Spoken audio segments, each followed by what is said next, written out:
Welcome into the best in paranormal podcasting. This is Darkness Radio. I'm your host, Tim Dennis. Got a great show today, folks. We're going a little off the beaten path today, which is good. We're going in a different direction today. In fact, I believe the saying is the enemy of my enemy is my friend. Although I am not a big fan of this particular topic today, but I'm a big fan of the person I'm having on today. As a matter of fact, I think this is the first time, folks, we're doing a father and son team within a couple of years of each other. Although we did do a father and son team when it came to demonology, we haven't done one as far as scientists go. So today is a good deal indeed. Today we're talking AI. And I know on Supernatural News, I tend to dog AI a lot. So we're not going to dog our guests, though. But we are going to talk AI today, and we're going to be a little more fair than usual with AI today, as we've got a great book out there called the Handy Artificial Intelligence Answer Book. So we're going to talk to our guest, A.G.G. Liu, today about his book. He wrote it with Aishwary Pawar, Ph.D., Dr. Aishwary Pawar. And they're writing about the basics, power, possibilities, fears, and future of artificial intelligence. And this covers every aspect of artificial intelligence in every field. And you would not believe how invasive artificial intelligence has become in our world. So basically, we're going to talk about that today. We're going to talk about how it's pretty much influenced and gotten into every nook and cranny of our world. And we'll talk about the ins and outs of AI, good and bad, and we'll get into where it goes from here and what we do now that it's here. Is it something that we can't turn the clock back? So where do we go from here? And what do we do if this thing goes awry? I mean, that's a fair question, and I think it is a fair question. Let me introduce our guest. Our guest is A.G.G. Liu, who is a writer and online educator based in New Jersey.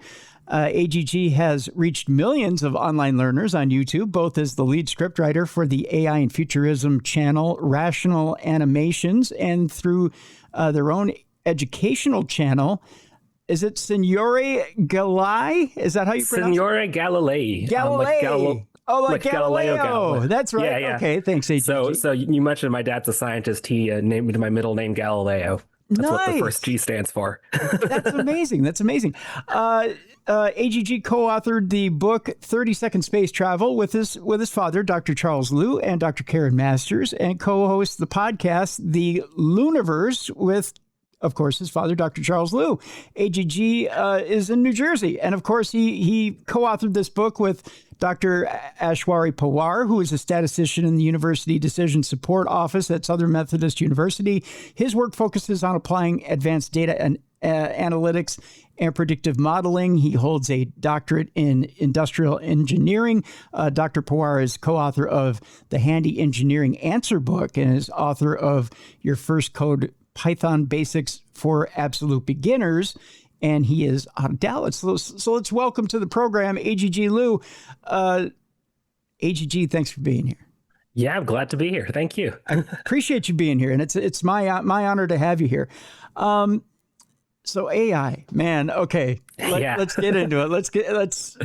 All right. So I as I admitted, when we tackle AI on Supernatural News, I do take a little bit of a negative slant here. But I did find when I dug into the book that it is very much it takes a very positive slant, which I was happy to see, in that you do thoroughly cover every aspect of where AI is in our society. Now, the first thing I do want to tackle with you is, have we become, I hate to say this because I'm going to start negative and I hate that, but have we become lazy as a society? Because it seems like we're leaning so hard on this technology that it's not necessarily a tool anymore. It seems like we've let it take over our lives. It's almost like we've let this thing self-drive us.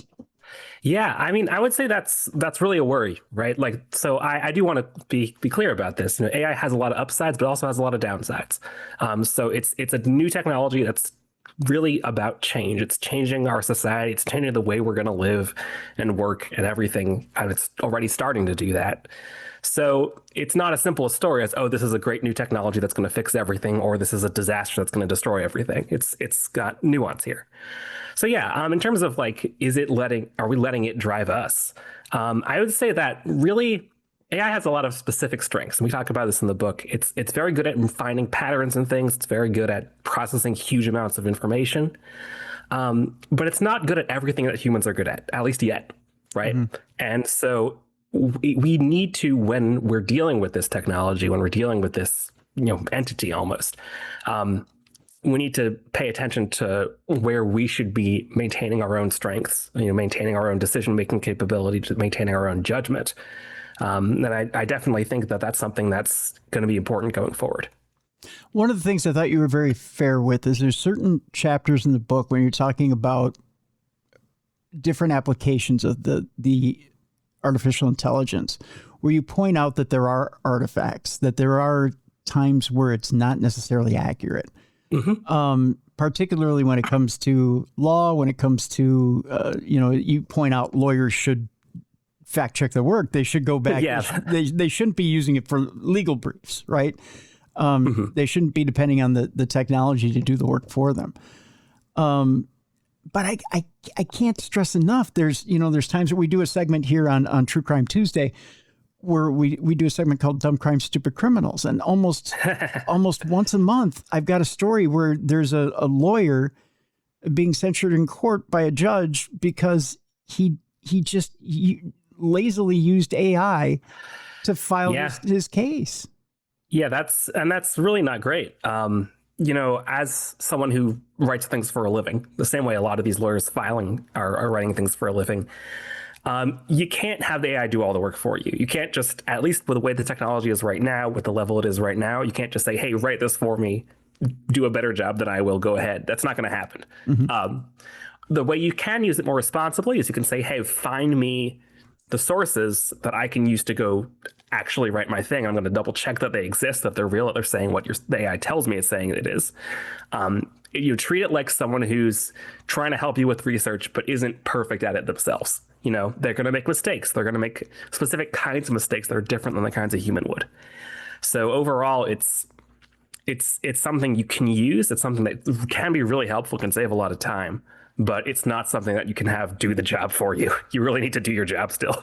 Right. Now, I'll give it this as far as, and we'll get into the professional side of it here. Of course. As far as my job goes, I find it incredibly useful. Mm-hmm. I don't use it in the editing, in the audio and visual editing part yet. I'm still very manual. Although if I had an ounce of sense in my head, I would use it. Because it would cut a lot of time off of what I do. Right. And I'm tempted. I'm almost tempted to do it, but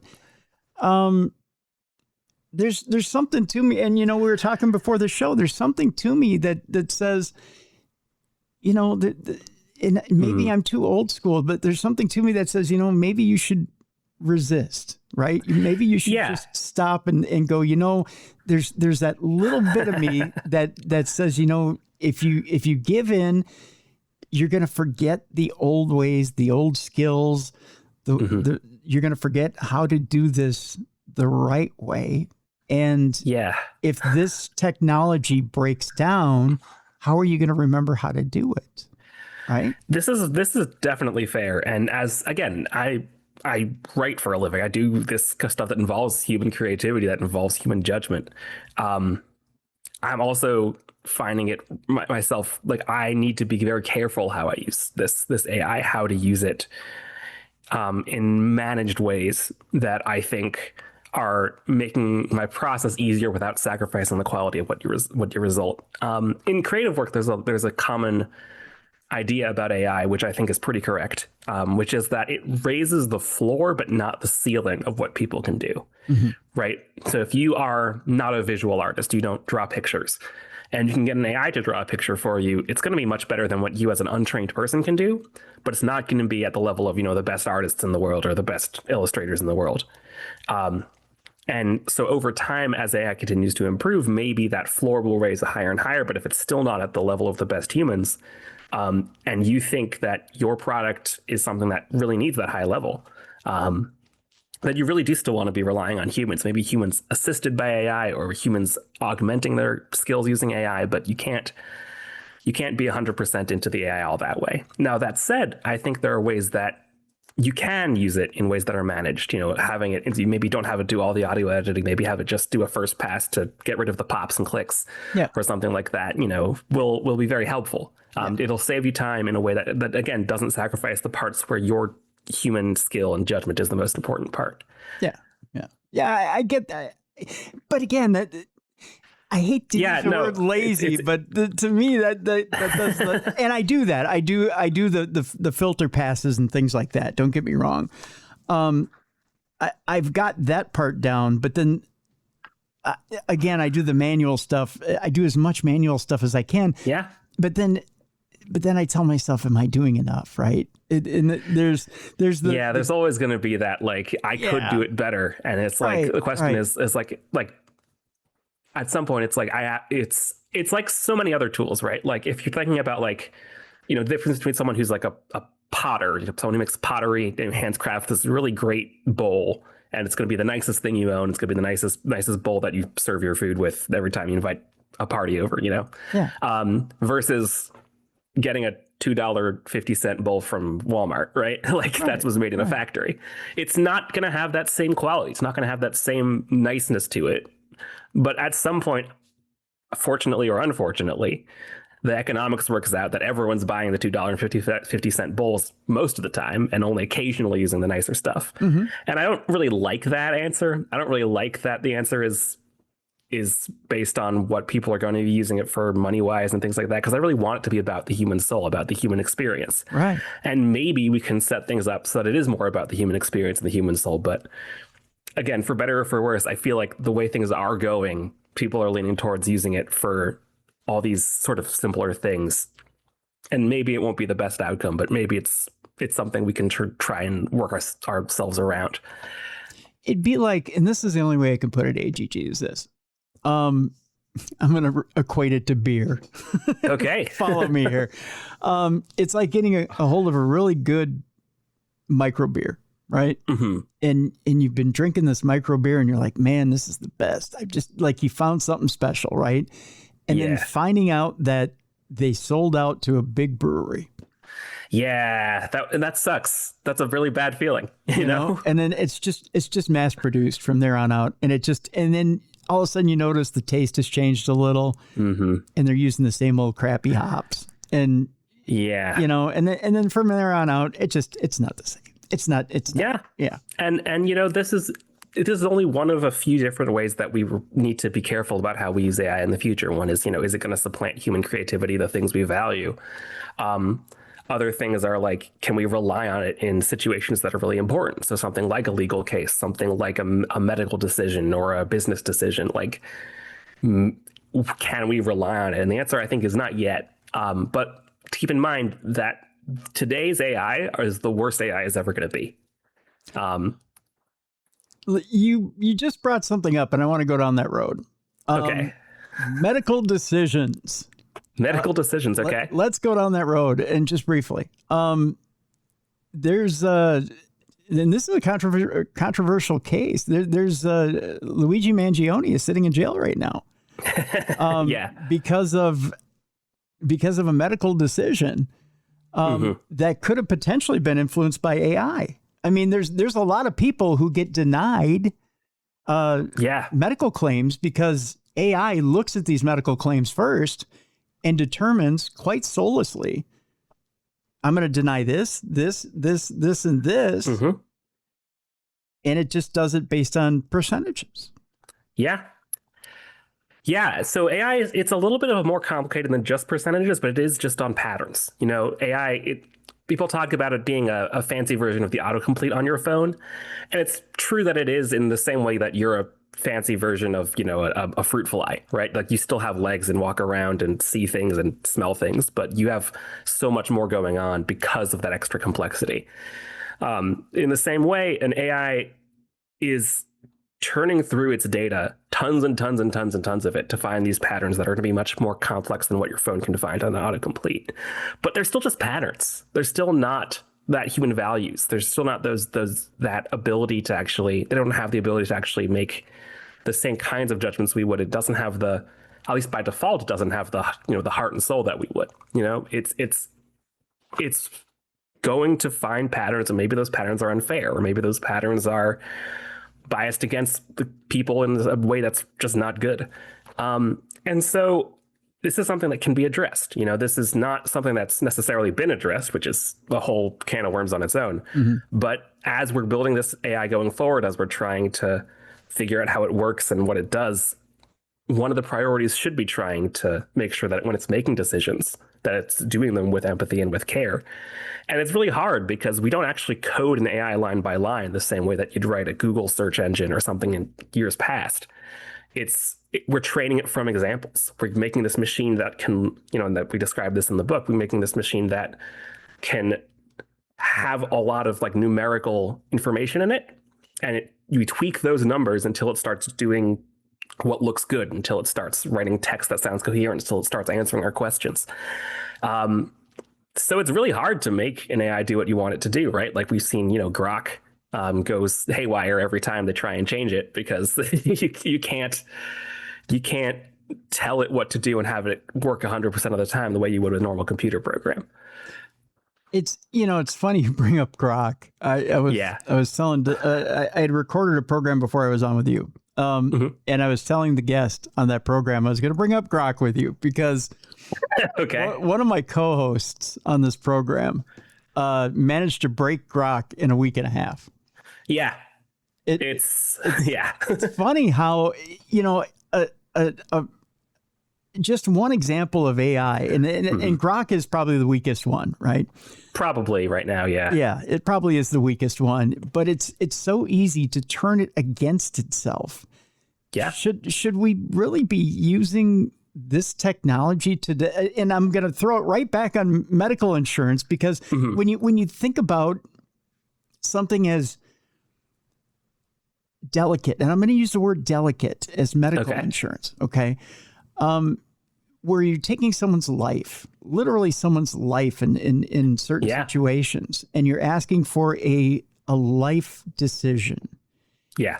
And you're saying, I need this treatment, and I need you to approve this treatment. Yeah. And you send it to a machine, and a machine doesn't have feelings. It doesn't have, it's basing it on other cases, whether it's going to approve your treatment or not. Not the individual, not your individual circumstances, or what what the doctors have said, or what the doctors are recommending, or even what the doctor is submitting, even if it needs a pre-auth. And it's not an investigator going through it. Yeah. It's just a machine. But it's just going to soullessly look at it and go, well, yes or no, bing, and it's just going to spit it out in a heartbeat. And most of the time, I was watching a 60 Minutes deal on this. Again, that's kind of an old person's thing to say, but no worries. But it's like the disapproval rate is higher than the approval rate on first pass. Yeah. Which that to me seems like it's weighted in favor of the company. Yeah. I mean, they're the ones running the AI, right? Like that's so my short answer to this is we should not be using AI in situations where it's not ready to have a human judgment yet. So this is, I'm willing perfectly to admit that this is a case where its soullessness, it's the fact that you can't see its logic, the fact that it can't go and explain every bit of its reasoning and explain why it had to do this, and you can't argue with it in the same way about the reasoning because it's so opaque, is really bad. Like, I think that, and it's not that it doesn't at all take into account the recommendations of the doctors. I'm sure that they feed that into the big machine somewhere. But yeah, it's not a use case that this technology is ready for, because of how important it is, because of how significant it is to people's lives, and because it has this fact that it's a black box, it's hard to explain, and it's also not using the same kind of judgment or the same kind of abilities that a person has. So I think, yeah, maybe someday, maybe we'll be able to make an AI that will have that empathy, or at least be able to mimic that empathy well enough that we don't feel that it's making these unfair decisions against us. Whether it has that empathy on its own interior mind is a whole nother question. But it's not. Yeah, there's plenty of places where AI is being used where it's not really ready for prime time yet. And when people talk about the worries that this might be a bubble or that this might be steering us in the wrong direction or any of those kinds of things, that's what I focus on. It's a really great technology with a lot of upsides in a lot of specific areas, like trying, even in health, like trying to help diagnose people, trying to help find patterns in health around the world, and what kinds of things make people feel better and actually have better health outcomes. But it's not a replacement for humans. It's not a replacement for humans. Maybe it will be someday, but it isn't yet. And it seems like a lot of companies are using this technology in lieu of using humans. It was originally, this was sold to us as this is a tool to use by humans. Mm-hmm. That's not how it's being used. Yeah, that's fair. It's very different from case to case. There are some places like we've been discussing where people are trying to use it to fully substitute for human judgment, and that's not okay right now. It's not the right use of this technology. And there are other places where it really is being used as a tool to augment human judgment. It's just every time we come up with some big new societal changing technology, something like the internet or the printing press or the steam engine, our ability to handle that technology in our society doesn't immediately catch up with the state that technology is. And because AI is the newest thing, and also because it's changing so fast, even compared to something like the internet, we haven't caught up. And that's really not a great place to find ourselves in. To find ourselves having this powerful technology and not knowing how to use it yet, which is why it's really important that people educate themselves, again, why I like writing this book kind of thing, to get people understanding of what's going on, what it can really do, what it really can't do, and where that trajectory is going in the next few years. So I encourage, everyone listening to this show, but also I would love it if everyone in the world was able to, not necessarily my book, but at least something, mm-hmm. So that they understand what this is actually doing and make better decisions. Right. And again, I want to encourage, and I know we've spun a lot of negative here and not gotten a lot of positive, but I want to encourage people to get the book to see the positive, because you really do. Yes. You present the well-rounded picture of what AI really is. And there is a lot of positive things here. We will talk about some of the positive things of AI here. Okay. I just wanted to. You're like, sure you will. I'm glad. I did want to bring up some of the stories that are in the news here with you, because there's a lot of weird things out there right now that people are kind of going, whoa, wait a minute. One of the things I had read a story just this week. I know you're like, enough already. No, it's fine. But I am very happy to talk about any aspect of this, whether it's the positive or the negative. There was one story. Ford, for example, rehired 300 human engineers after they said that AI had failed to do quality checks on their products. So they were like, AI is failing to do the quality checks. So we're bringing 300 inspectors back. The only problem is, and here's the caveat, they're only bringing those human inspectors back to retrain the AI to do it properly. Yeah. And then those human inspectors are out. Again, if they manage to do it, it's tough. It's tough. It's upending things like that. It's, changing the value of what kinds of expertise are important in the world. And as someone with a particular kind of expertise that I cannot guarantee the AI won't be able to replicate in, 5-10 years, it's worrying. And it's fair to be worried, and it's fair to be concerned. If you are a person you think you might be affected by AI and its automation, and it might affect your job. And it's affecting a lot more white collar jobs now than blue collar jobs compared to previous waves of automation. what you can do is try and position yourself within your career doing something that's hard for AIs to learn.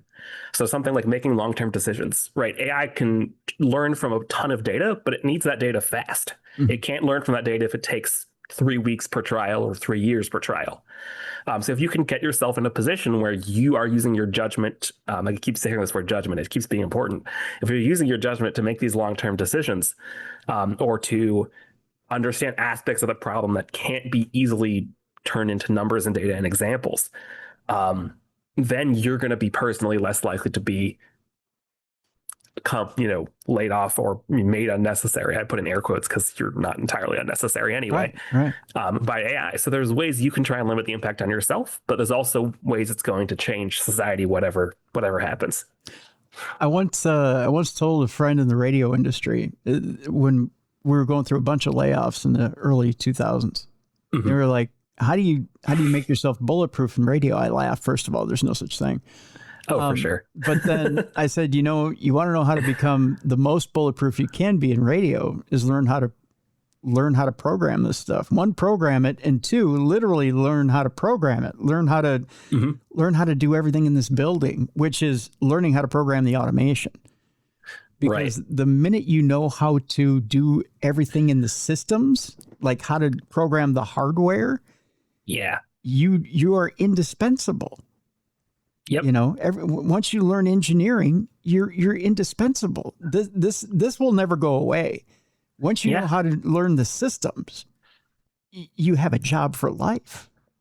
Yeah. I would say as with the one asterisk, as long as everyone's still around and has jobs. Well, I mean, they're going to run off automation for I mean, as long as there's a radio station, there is, or as long as the radio industry is around. I mean, eventually radio may be phased out. You never know, but you never know. But as long as it's there, the system needs to be programmed. It may be automated, and there may be no more live voices, but it needs to be programmed, and you'll still have a job.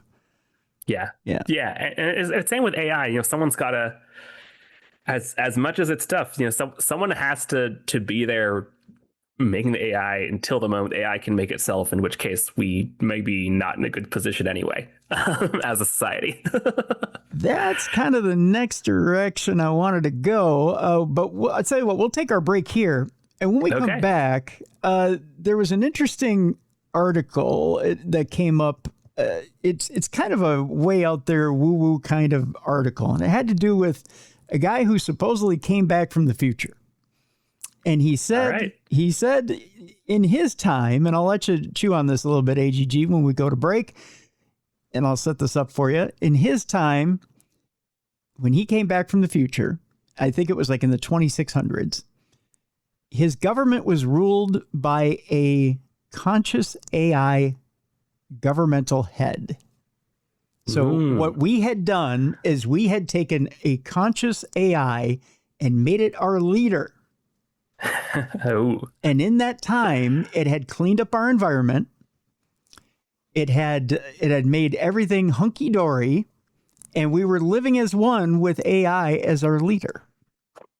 Okay. So I want you to kind of mull that around for a minute in your genius brain. And I want you to think about that for a moment. We're going to tackle that when we come back, because that to me seems like a little bit of a utopia that I don't know that I want to swallow yet. But I want you to think about that from a positive standpoint and tell me if that, with everything that we've just talked about in the negative in the past 25 minutes, if that seems to you like something that could work, because I know you do tackle a little bit about a conscious AI in the book, and that we're headed that way. We're also going to talk about the Defense Department when we come back, because the Defense Department has started to dabble, and more than started to dabble, they are dabbling in AI and having it run autonomous weapon systems. We'll talk about that when we come back. There's much, much more coming back. When we come back, there's a lot to talk about yet with our guest here. A.G.G. Liu is our guest. The name of the book, The Handy Artificial Intelligence Answer Book. We have a link in the description of this program so you can go get it. The book is out, And it's a great one. It's folks, I encourage you to get it, especially if you've got answer, or you need any answer as far as artificial intelligence goes. Don't take my word for it, because again, I'm the old man shaking his fist at the clouds. You don't want to listen to me. You want to listen to A.G.G, because he's got the answers when it comes to anything, when it comes to artificial intelligence. And of course, Aishwary Pawar, Ph.D., he's got the answers as well when it comes to anything, when it comes to artificial intelligence. Me, I'm an old man. Don't listen to me. But first, I want to tell you a little bit about the specials over at Jelly Bean and Julia's. This week, for the rest of the week, these are your specials. Happy hour at Jelly Bean and Julia's, 25% off all appetizers. That excludes the appetizer sampler. Half price off the single pour well drinks, half price off Mick Golden Light, Coors Light taps, and half price off domestic cans and bottles. Tomorrow, folks, I will be over there for the smoked prime rib dinner, one of the top 5 meals you'll have in your entire life. You've got the 12 and 16 ounce prime rib over there. It starts serving at 4:30 p.m. sharp and goes until it is gone. I guarantee you, folks, it will be gone if you are not there by about 7, 8 o'clock at night. I'm telling you, this thing goes quick. You get not only the smoked prime rib, you get the tequila berry salad, that sweet and tangy dressing, along with the bacon bits, the croutons, much, much more. You get the Texas toast with it, and you also get that Boston baked potato. If you've never had one before, A.G.G, have you ever had a Boston baked potato before? I don't know. I can't say I have. It sounds amazing. Oh, imagine this, a deep fried baked potato. And then it's rolled in sea salt, and it's served loaded. That sounds amazing. It's amazing. And when it's deep fried, I'm not talking about some sort of weird oil. We're talking a healthy avocado oil. So nice. Yeah. It's a high smoke point. Oh my goodness. It is so good. So good. All that is yours if you show up at Jelly Bean and Julia's in Coon Rapids, Minnesota, right on Coon Rapids Boulevard. Of course, on Sundays, you've got breakfast there. Again, breakfast only on Sundays at Jelly Bean and Julia's. You've got chicken and waffles and much, much more over there. And the brisket is to die for over there at Jelly Bean and Julia's. It is so tender, so amazing. JellyBeanandJulius.com. Link is in the description of the program. Go check them out. JellyBeanandJulius.com. All right, when we come back, more with A.G.G. Liu. We're talking artificial intelligence. The name of the book is The Handy Artificial Intelligence Answer Book. We have a link in the description of the program. We'll be right back with A.G.G. Liu right after this on the best in paranormal podcasting. This is Darkness Radio.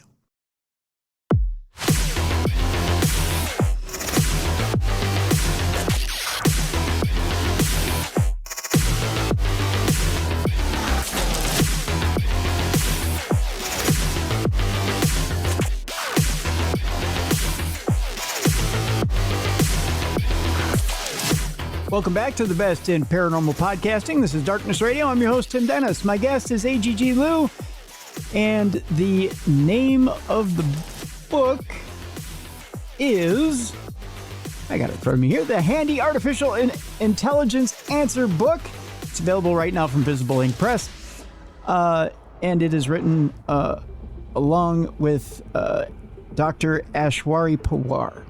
All right, so before the break, we were going to talk about conscious artificial intelligence. Mm-hmm.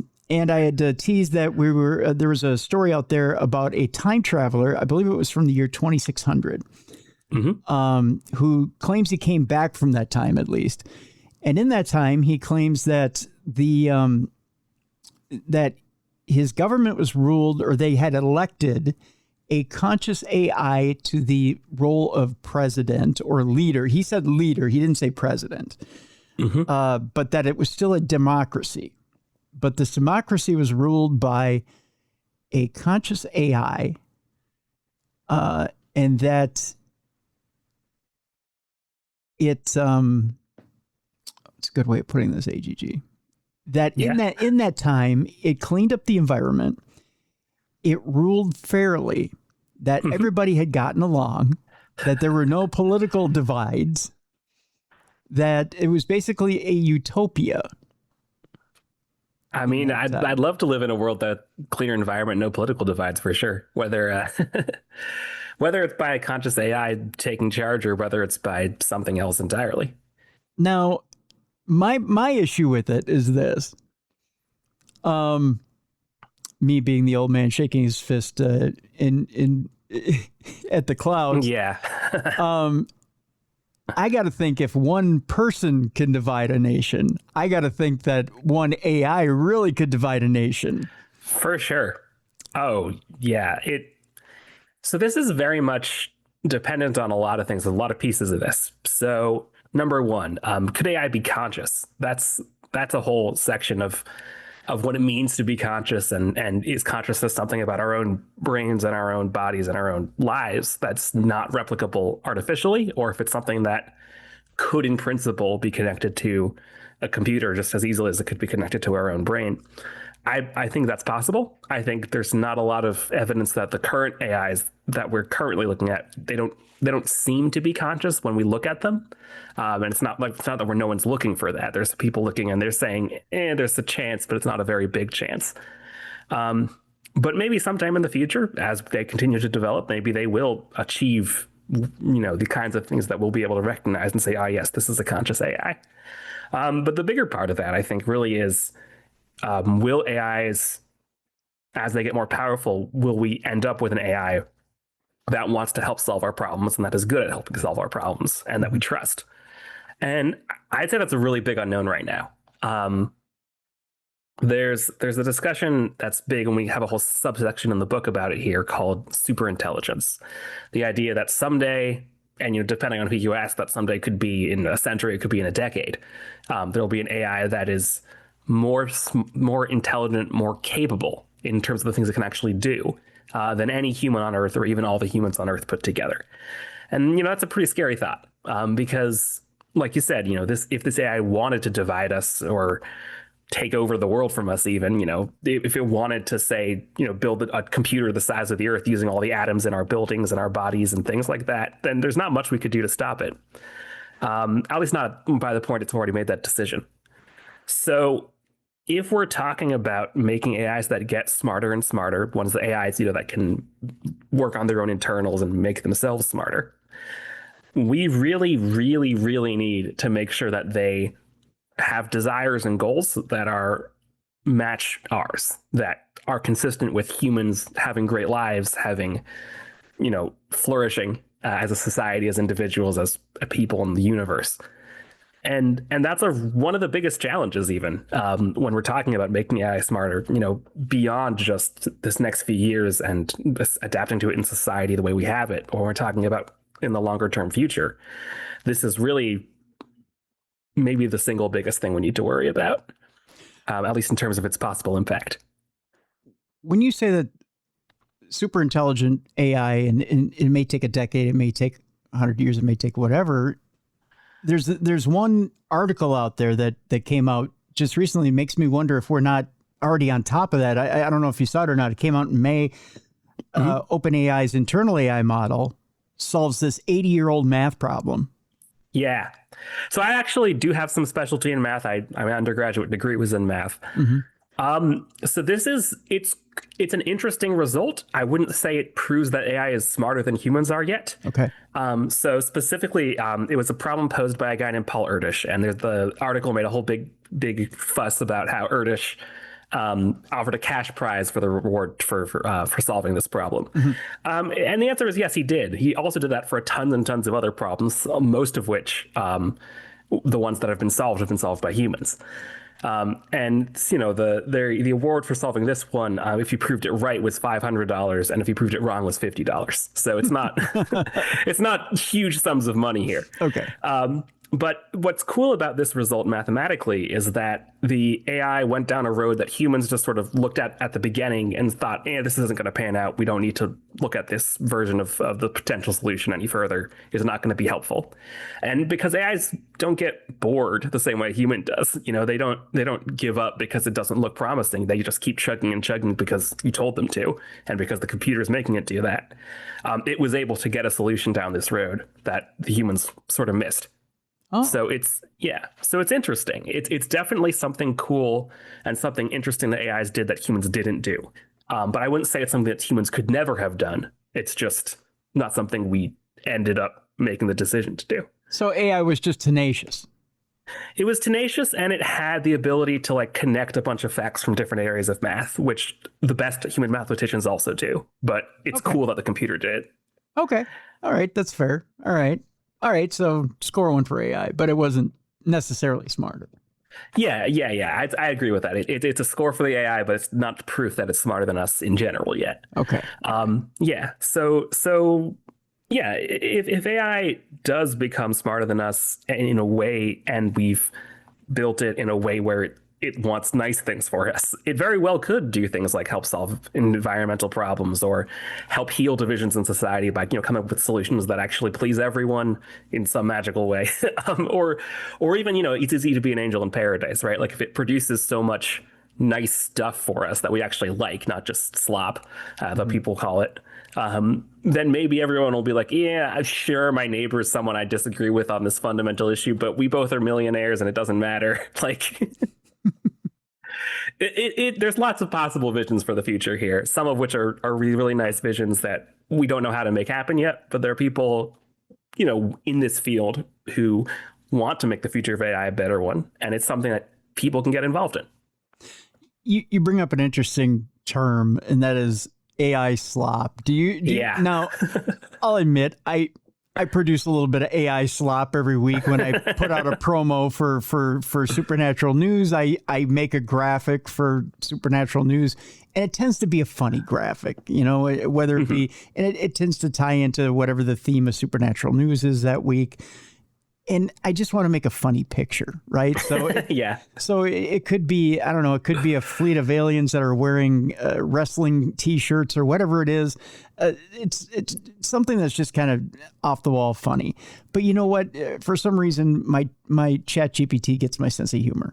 So that's what. There you go. Yeah. So it's intuitive to a point, but it works with me. Great. But some people would look at that and go, "Oh, that's AI slop." Do you get offended by that term, AI slop?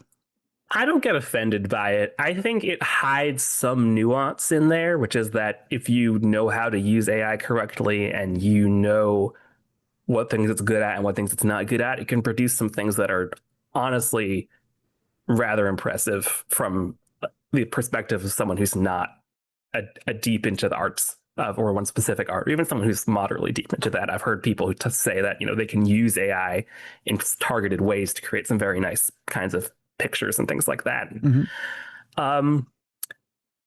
But I don't get offended by it, because it is true that there's the easiest thing to do with AI, the easiest way to make some sort of artwork with AI is often of pretty low quality. And if that stuff is filling up the channels by which people see art and experience art, then maybe it's hiding some of the nicer stuff that people make either with AI or without AI. And that is a problem. So I'm not offended by it. I think there's some nuance there that it hides, but I think it's fair that people have this opinion about AI and that they're using this term. I mean, I like to make ironic stuff. Like the week that 2 billionaires blow up rockets, I got a picture of an alien and a Bigfoot smoking a cigar watching a rocket blow up. I mean, to me, that's funny stuff. But that's I think that's got some humor in it. Yeah, but that's my sense of humor. I just I don't get where all the money's coming from, where you can afford to blow up rockets left and right. But boy, yeah, the money side of AI right now is a little bit nuts, and it's one of those things where it's like, I'm not sure how much longer this particular wave of AI investment is going to last. Maybe I'm wrong, and it'll just keep going for years and years and years. But that brings up an interesting point. Okay, so there's a bit of an oxymoron I needed to bring up in the book, and that's this. There's companies that'll say, okay, when we use AI, it's cost efficient, it's easier for the environment, this, that, and the other. But with AI come data centers. Right. And you hear about how much data centers take out of the environment, how it takes electricity, it takes water, it takes this, it takes that. And it seems like every municipality lately is clamoring to get a data center because it takes more and more and more to power AI. Yep. How does it end up being cost efficient or better for the environment if every municipality wants a data center? Oh man, yeah. I feel like the answer is it really depends on the trajectory of AI in the future. You can think about even something as I can talk about the environmental bit of it in a sec, but even talking about economically unsustainable things. The dot-com crash. We had a bajillion tech companies all start, websites and internet, and everything became so big, and then it crashed. But then, 10 years later, Amazon is still becoming this amazing, gigantic company. Whatever your opinions about Amazon, you can't argue that it's big. Right. Oh, yeah, it's huge. It's huge. So, can you imagine a world without Amazon, to be honest with you? Yes. Yeah. I mean, someone of my age, it's very hard. I can't imagine it at my age. Yeah. Amazing. Yeah. Yeah. So maybe economically wise might take that same track, even if the current wave turns out to crash, the next wave might become even bigger. But also in terms of environmental costs, it's real. It's real. The water one's interesting because it really depends on where you're building it. If it's in Arizona, you got to worry about water. If you're up in Wisconsin or Minnesota, you got a little more water to play with. But electricity is a big one. It's really is driving up electricity bills, building all these data centers, and that's something where maybe you should have the AI companies or the companies building the data centers, which aren't always the AI companies themselves, should be contributing more to mitigating that impact on normal people. That might be a good thing for them to be doing. Yeah, it is taking a noticeable cost on resources. And like anything that costs resources, we got to ask ourselves, is it worth it? Is it something that's going to provide us more benefit in the short or long term than the amount we're spending on it? And that might be different for different places or different people or different use cases. Well, what do you think of Elon Musk's plan to take it to space, take it to the atmosphere to do a solar? I don't like it personally. Yeah. I feel like the advantages from the AI perspective aren't really that great. You do get to have 24-hour solar panels, but I think it's frankly cheaper and easier to just build a battery on the ground than it is to launch a data center into space where you can't service it, where you can't upgrade it. It's just there and then it's there, and then you don't get to do anything with it beyond what it's already been built out for. And then also there are some environmental risks. So one is light pollution. So things like if there's a million data centers in space, they will reflect light onto the ground. It'll make astronomy harder. It'll make having dark skies to enjoy in the night harder, and also for like animals and things that rely on the darkness. But then also like there's a weird problem, which is when these things come back into the atmosphere, when their orbit decays with the tiny little bit of air that's up there, they're going to dump a bunch of aluminum into the upper atmosphere. And already just from the communication satellites we've been adding, the amount of aluminum in the upper atmosphere is about doubled what its natural amount is. And we don't know what that's going to do. There's some ideas it might hurt the ozone layer. It's right now ideas. We're trying to test them scientifically still, but it seems like the kind of thing where we should maybe figure this out before we do it, not after. Yeah. It seems like we've thrown a lot into the atmosphere without thinking. That's for sure. Yeah. I mean, it's... I'm trying to think with the amount of satellites that are up there right now. What's the... There's tens of thousands of them right now. Yeah. And I think they're the AI type people like Elon, et cetera, are thinking about making that number billions. Yeah, it's crazy. It's crazy. I know that much. It's a lot. Someday I think, the future of humanity is in space eventually. But we got to do it in a responsible way. Yeah, without a doubt. Now, here's the other question too, A.G.G. Maybe as we're building more and more of these data centers, why is at least not the backup solar on them? Why are they not building solar banks even on top of these things? I mean, I think some of them might be. It is the kind of thing you can do. It's just a question of what's feasible, what's cheap, what's easy. Solar panels have gotten so much cheaper over the past few decades. We're just so much better at making them now. So you could power a whole data center off of solar. I'm sure somewhere in the world someone's already doing that as some sort of test case. I'm sure. But the easiest thing to do right now is to power it on natural gas, which is less bad for the environment than coal or something like that, but it's not perfect. People, like any company, if you don't specifically set out to do something in the way that's sustainable or the right way to do it, they'll just do whatever's easiest. Very true. Very true. Let's switch gears. Let's talk a little bit about one of the things that's become a little bit of a nightmare on the show, and that's the Defense Department, as we've talked a little bit. Yeah.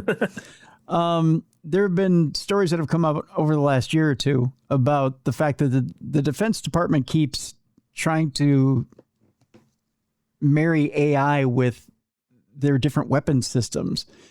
And it seems like they're trying to rush autonomous weapon systems with AI and trying to even build robots into the deal and trying to make a robot army.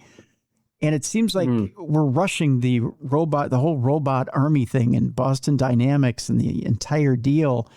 And although I admire the fact that we don't want humans in war, I get that. I'd love to be able to do rock'em sock'em robot wars and yeah, rather than put our soldiers in danger, for sure. I don't want another human killed in another war ever again. I'd love for that to happen, but it seems like we're doing it at the expense possibly of humans. What's going on with this whole thing? Yeah, so robots in defense, military, war, whatever particular name you want to attach to it, it's a real complicated issue. Not like any of these issues have been entirely uncomplicated, but this is one of them. It's like you said, if the goal is to keep American soldiers or whatever country's soldiers out of harm's way, or civilians, or anything like that, that's an admirable goal. It is not a kind of thing you want to rush. The story that starts, they rushed their way to a robot army, doesn't end with, and everything was hunky-dory the rest of the time. You gotta do this carefully. There are definitely places where, if you can incorporate AI into defending a ship or defending a base, keeping, drone attacks out. There's drones are so cheap that they're becoming a major player in the way that wars are fought these days. Anything that can change that dynamic can give you a big strategic advantage. But you got to do it carefully. Like anything else, if there's not a human in the loop, something's going to go wrong someday. Mm-hmm.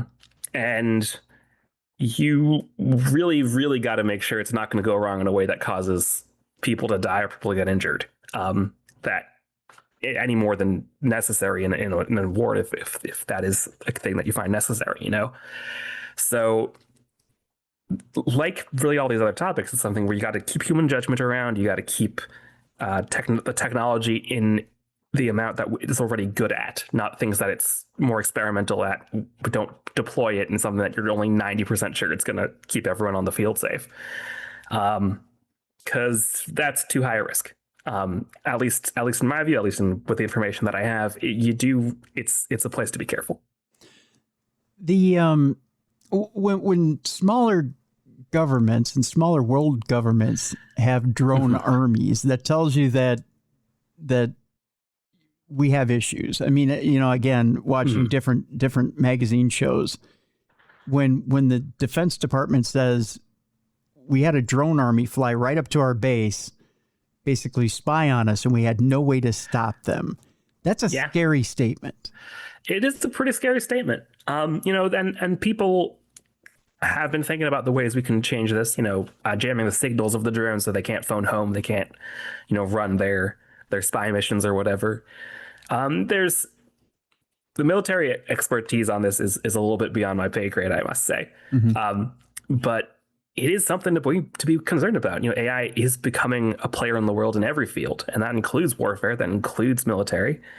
And it's something that isn't just as simple a story as, well, if we have a better AI, we'll be better at war compared to China or whoever, Russia, who has worse AI. It's not as easy a story as that. So we have to make sure we're using it responsibly. We have to make sure that we're using it in ways that we can still control. Otherwise, it's not going to exactly be Terminator, but not great.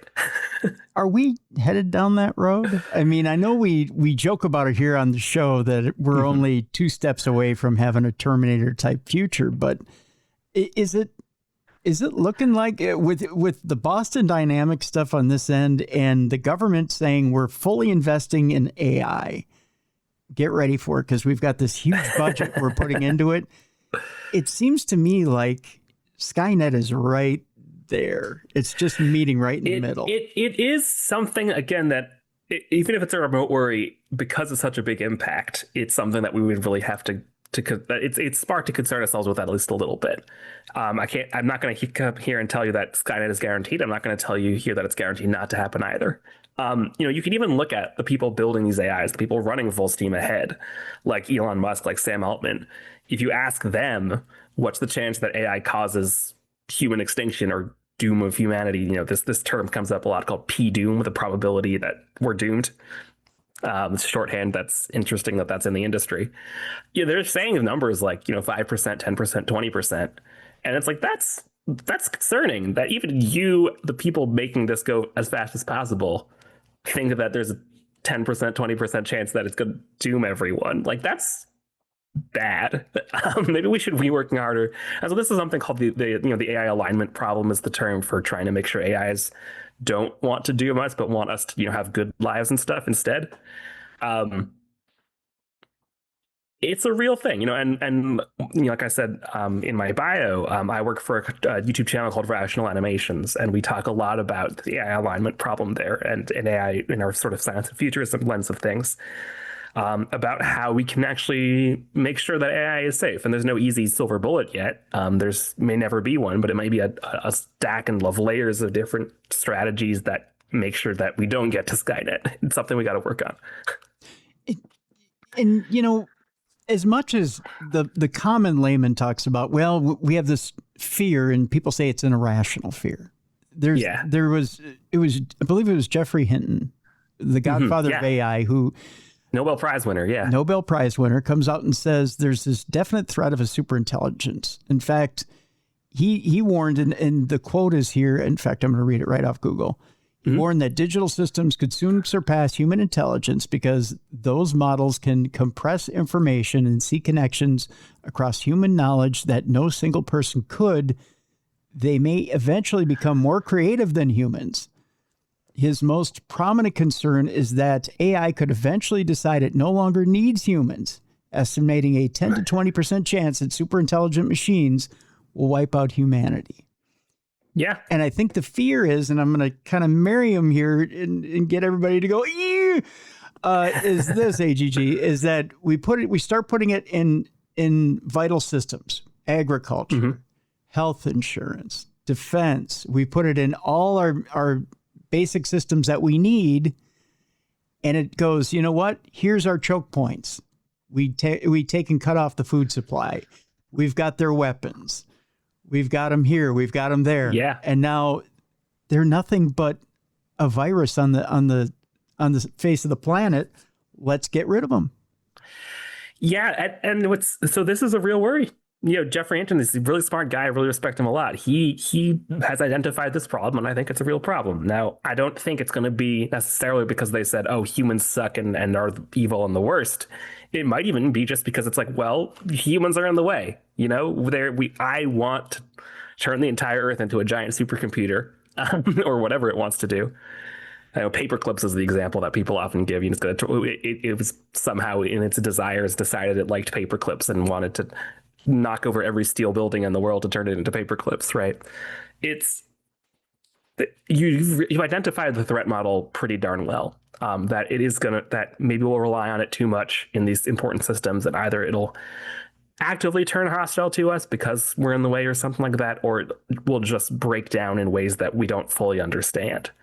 Well, it could be just we're inefficient. We take up too much resource, and we're not putting out enough. We're not efficient enough. Like we're not doing enough in society. Yeah, we don't know. That's really the scary part, is we don't know what it is that would make an AI not want to have us around anymore. Yeah. And so this is why it's important to study AI. It's why it's important to learn about it, why it's important to have experts, but also individual people know whatever they can, because there's a lot of open questions like this. And when the open questions are something that could really impact the lives of everyone on Earth, that's an important open question. I'd like people to be solving that. I'd like me to be solving that. I'd like everyone to be thinking about it so that we can support the solution of this problem. Because when you think about it, and this is just me getting down to the basics of nature. I'm not talking about the basics of humanity, because we always look at things from our perspective, right? As human beings. I want to get down to the basics of nature, predator and prey. Okay. When it comes to predator and prey, when the predator gets weak, other things come in and look at it as prey. As we're the supposed biggest predator on the planet, and we're making this thing that we think is our child that's going to serve us and make our life easier. Well, all of a sudden we become weak because we're like, oh, we can let it take over now. We're just going to sit in our easy chair and let it do the work for us. Well, now it's doing the work for us. But what happens is this thing becomes stronger and takes over society. Well, we've just become prey, A.G.G. Yeah, so that's one view of it. That's one way of looking at everything in nature, and it's sort of the story. But there's another story in nature also, which is that if you as a group of individuals can cooperate with each other better than your neighbors, you have a better chance of not only surviving, but thriving. So something like an ant colony, an individual ant is useless. One ant can do barely anything, but a whole ant colony can, disassemble an entire tree and feed it to a fungus that it's farming and have food for ages. They can attack another colony. Humans are the best example of this, because we're able to cooperate with each other despite our differences, despite our challenges, despite our very real disagreements. We've been able to completely reshape the entire surface of the planet, plus, the moon, Very true. Very true. Yeah. So maybe it is one possibility that AI will view us as prey, and that's bad, and we don't want that to happen. But we could come up with an alternate future, an alternative where we are able to cooperate with AI, where it wants things that are like what we want, at least in some important ways, where we can augment our own intelligence using AI, where we can use these capabilities together and create that, glorious future in principle. Like the person who claimed he was from 2600, maybe that will involve AI is ruling over us in some ways, but ideally it would involve us still having agency and power. Yeah. Either way, it's an interesting future. I'll put it that way. AI is it's going to be anything but boring. Is my opinion. Right. It may crash. It may boom out of control. It may do one and then the other. It might kill everyone. It might allow us to achieve our best selves, but it's not going to be boring. How do you see our economy? I'll leave this as one of the last questions I ask, and that is, as you've written this book, how do you see our economy changing under AI? How do you see jobs changing under the economy? Everything has been changing so fast that it's been very hard to predict. This has been a challenge. We were updating the book right up until like days before it was sent to the printer, because AI is moving so fast. In 2015, we were like, oh, the thing that's going to go first are trucking jobs. When even Andrew Yang was running for president, for example, in 2020, he was talking about trucking jobs going away. He was talking about call center jobs going away. And when people were talking about the first ChatGPT in 2022, they're like, oh, all the call center jobs are going to be gone in a year or two, and there's not going to be anyone left.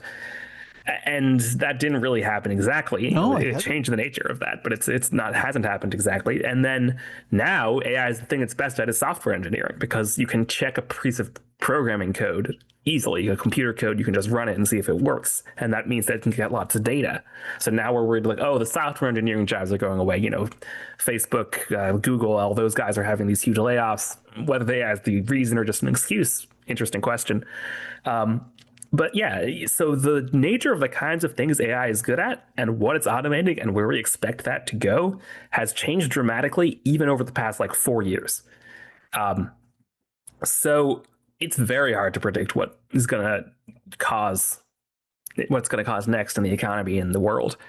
And really the skill that you want to maintain is just being adaptable, being able to think on your feet, being able to change with the nature of the economy, with the nature of AI, because there's not much else that is always going to help you in whatever situation you find yourself in. just real quick, you bring up call centers. It's interesting what a lot of call centers have done now. They've taken that AI and they've made it part of the, I hate to put it this way, but it really is. It's part of the repetitive call queue. So yeah, a lot of the most common questions get thrown to that call queue because it's the high volume, easy to answer. And the more specialized questions go to a representative who really can field those and take the specialized calls, which is ingenious. So you still get the human contact you need when you need it, and you get the more repetitive questions that you don't take human contact time that is desperately needed on more specialized questions. It doesn't get wasted, which is good. Yeah. I mean, so they found that delicate balance, and it's that time is well spent, I guess. Yep. Is a good way. Yeah, there's a very good analogy to this, which I'm pretty sure we bring up in the book, which is ATMs.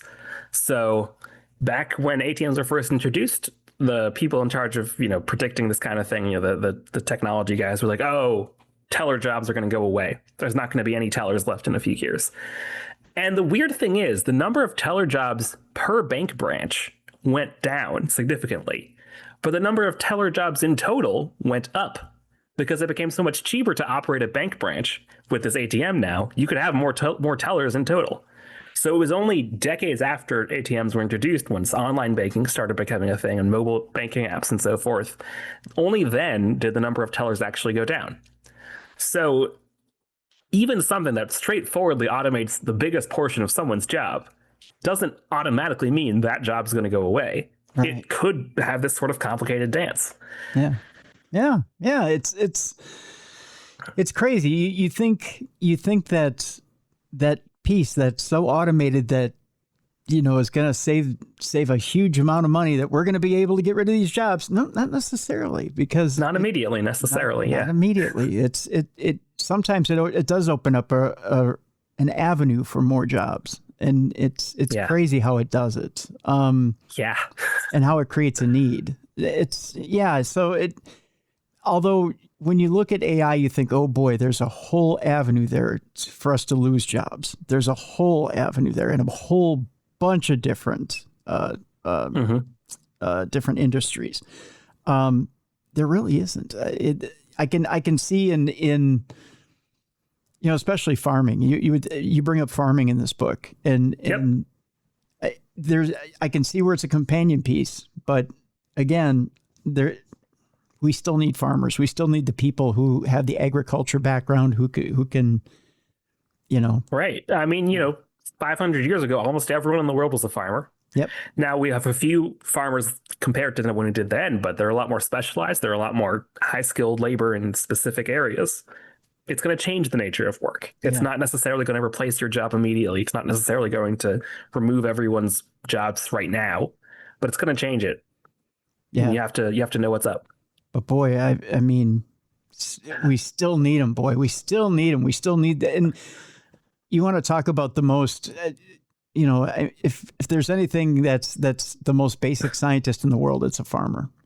For sure. I mean, they really. Yeah, I mean, my grandfather was an agricultural scientist. Yeah.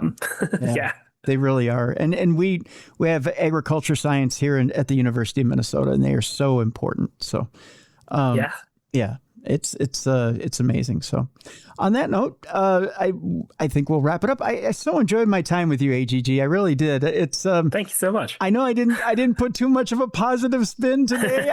I tried not to be too negative with you, but I really do want to encourage people to pick up the book. Because A.G.G. and Aishwary Pawar, Dr. Aishwary Pawar, really do have the answers in this book. If you have a question about anything that has to do with AI, and as far as your particular field, every field is in this book. I mean, even my field is in this book. Yeah. It's all in this book. It's extensive, 450 some pages, correct? I believe. Yeah, something like that. 456 pages, I believe, in this book. It's an extensive book. It's the Handy Artificial Intelligence Answer Book. We have a link in the description of this program, so you can go get this book. I encourage you to go get this book.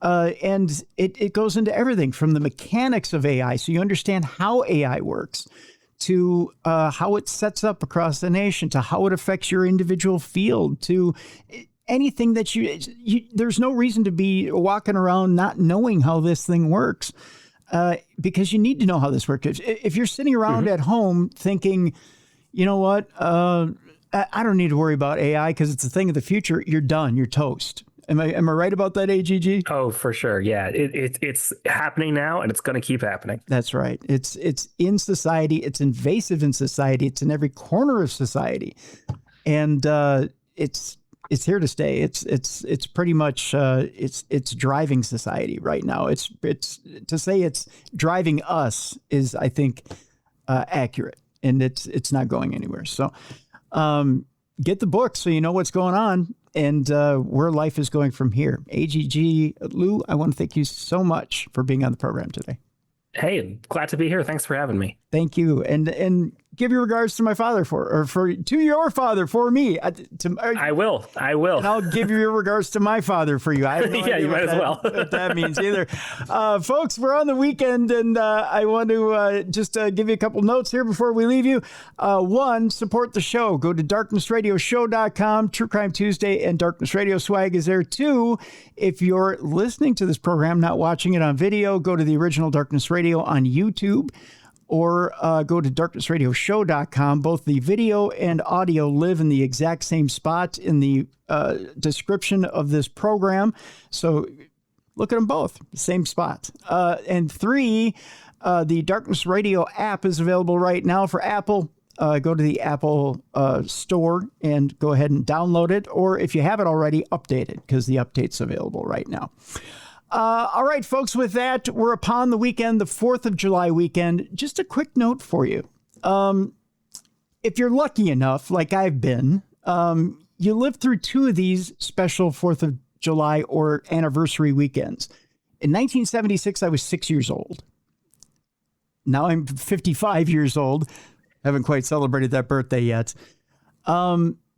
Just a little favor between you and I. You may have small children that are going to celebrate this 250th anniversary this weekend. No matter what your political affiliation, doesn't matter. Make sure that you capture memories for them this weekend. Make sure that you get a souvenir of this weekend. Make sure that you get plenty of memories for them this weekend so they have something to remember it. If you're lucky, you'll get to celebrate two of these special anniversaries of our democracy this weekend, or our democratic republic, if you want to get technical. Make sure that they have those memories. This is something special this weekend, this 250th anniversary of our democratic republic.